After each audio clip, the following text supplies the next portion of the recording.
Saudações, eu sou Renato Veloso e nesta aula estaremos conversando sobre a ação de repetição do indébito tributário. Essa ação, curiosamente, é regulada no Código Tributário. Ela está disciplinada dos artigos 165 a 169 do Código Tributário e ela é cabível nas seguintes hipóteses. Na primeira, quando houver cobrança ou então pagamento espontâneo de tributo que foi indevido ou maior do que o devido, de acordo com a legislação aplicável. Segundo, quando houver erro na identificação do sujeito passivo, na alíquota aplicável, no cálculo do montante do débito, e ainda quando ocorrer a reforma, anulação ou revogação da decisão que estabeleceu o pagamento daquele tributo. Portanto, o recolhimento de tributos indevidos geram o direito à restituição, também chamado de repetição do indébito tributário. Essa ação, portanto, é uma ação de conhecimento que tem a finalidade de ter reconhecido o direito do contribuinte à devolução de valores que foram pagos ou indevidamente ou pagos a maior do que seria devido. Os fundamentos para a repetição do indébito tributário estão albergados na própria Constituição, e podemos encontrar, então, dois preceitos que levam à possibilidade da devolução do tributo indevidamente pago. O primeiro é a competência do ente tributário para devolver, para restituir aquele tributo que foi pago indevidamente, e o segundo é o princípio da estrita legalidade, de que, para se cobrar um tributo, ele só é devido na forma da lei. Quando, então, ele é recolhido de modo diferente, contrariando a lei, não se pode manter, não se pode sustentar esse ato.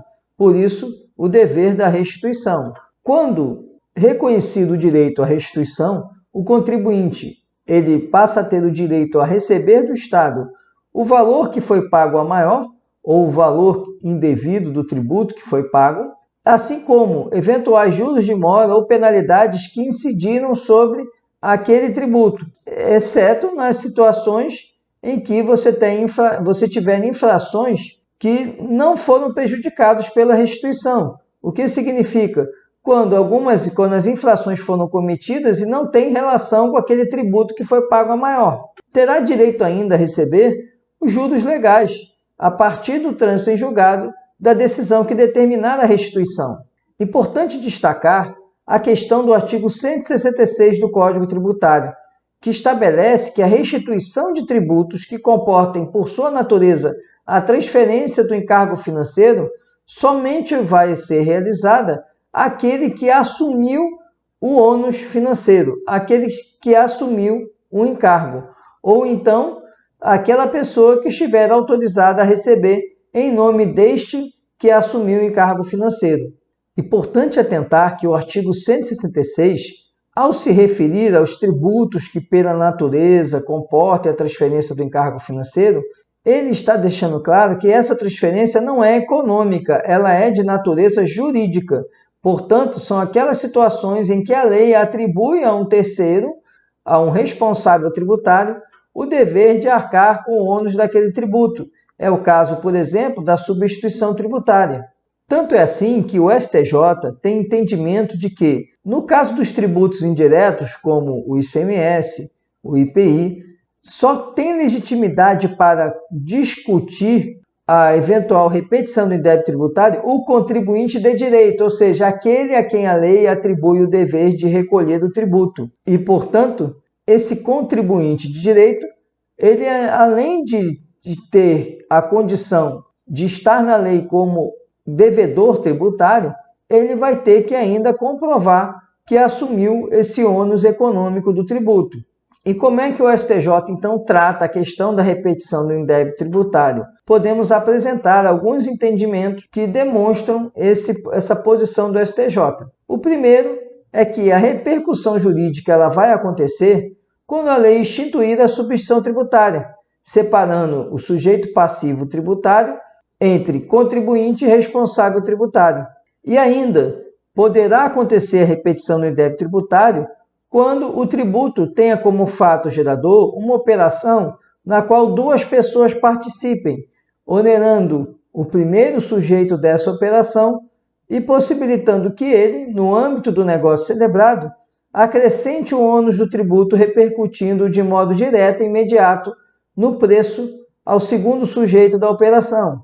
É fundamental entender que no âmbito da ação de repetição do indébito tributário só vai ser cabível a legitimidade quando a pessoa demonstrar que arcou com o ônus financeiro do tributo, ou seja, que ele retirou dos seus recursos esse valor. Por isso, é condição para legitimidade ativa a prova de que ele arcou com o ônus do tributo. Entretanto, o STJ tem mitigado tal entendimento no caso da energia elétrica. Veja esse julgado que trago, que foi julgado do STJ em recurso repetitivo, no qual o STJ afirmou que as concessões de serviço público, em razão da peculiar relação envolvendo o Estado concedente, a concessionária e o consumidor terá legitimidade para propor ação declaratória cumulada com a ação de repetição do indébito, na qual ele procure afastar a incidência do ICMS, no caso aqui, sobre a demanda contratada. Vemos então que o STJ excepciona essa questão da necessidade de ser o contribuinte de direito para a ação de repetição do indébito tributário que trate de tributação que incidente sobre energia elétrica. Porque o STJ entendeu que a relação entre o poder concedente, a concessionária e o consumidor, ela é uma relação diferente das relações econômicas que normalmente ocorrem. Então, em razão disso, o STJ entende que é cabível ao consumidor final ajuizar a ação de repetição de débito tributário relativa a tributos que incidem sobre a energia elétrica, embora ele não se enquadre na condição de contribuinte de direito. É preciso destacar que há um prazo para pleitear essa restituição, e o prazo é de 5 anos, contados da data da extinção do crédito tributário, ou seja, da data do pagamento do crédito tributário, ou ainda da data em que se tornar definitiva a decisão, ou administrativa ou a judicial, que anular aquele lançamento, anular o crédito tributário anteriormente pago. Há ainda outro ponto a destacar, que é a ação anulatória da decisão que indefere, que denega o pedido de repetição do indébito tributário. No caso do contribuinte postular administrativamente a restituição de um tributo, ele pode, e tiver uma decisão desfavorável, uma decisão administrativa indeferindo esse pedido, ele pode manejar uma ação para anular essa decisão que não autorizou, que indeferiu a restituição para ele. E essa ação, que vai ser anulatória dessa decisão administrativa, ela tem um prazo de 2 anos. Esse prazo de prescrição ele é interrompido com o início da ação judicial. E, conforme o próprio Código Tributário, ele recomeça o seu curso pela metade da data da intimação feita ao representante judicial da Fazenda Pública. A doutrina apresenta que o prazo para requerer administrativamente a restituição é decadencial e de 5 anos. Requerida essa restituição, surge um prazo prescricional de 2 anos para o ajuizamento da ação anulatória. A extinção do crédito tributário que legitima o pedido de repetição do indébito tributário deve ser, invariavelmente, por meio do pagamento, porque é necessário que o contribuinte tenha desembolsado o valor do tributo pago e que esse valor desse tributo seja indevido ou então tenha sido maior do que o valor realmente devido. Lembrando que, no caso de pagamento, quando efetuado o pagamento, o prazo para a restituição é contado da data do pagamento. Já em relação à decisão que anula o crédito tributário, anula o lançamento anterior que já foi pago, o prazo para a restituição é contado da data da decisão, da data que a decisão se tornar definitiva, seja administrativa ou judicial, a respeito da anulação desse lançamento ou desse crédito tributário. No caso de declaração de inconstitucionalidade da lei, o termo inicial para o prazo de devolução é a data em que a lei foi considerada inconstitucional, ou seja, a data em que foi publicado o acórdão do STF, ou ainda a data da publicação da resolução do Senado que suspende aquela norma reconhecida inconstitucional.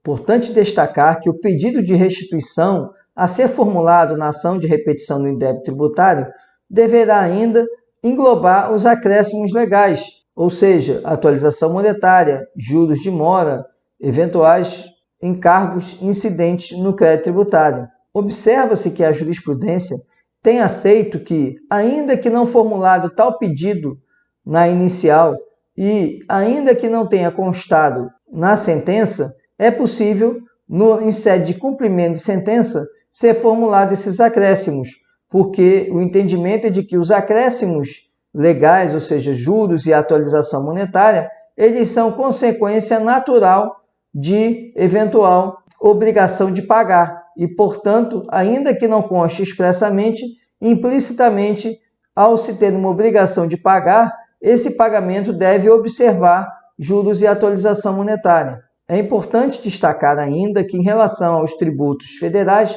a partir de 1996, passou-se a adotar a Selic, e a Selic ela engloba por si só a atualização monetária e os juros. Esse era o conteúdo que tínhamos para essa aula. Muito obrigado pela atenção e até a próxima aula.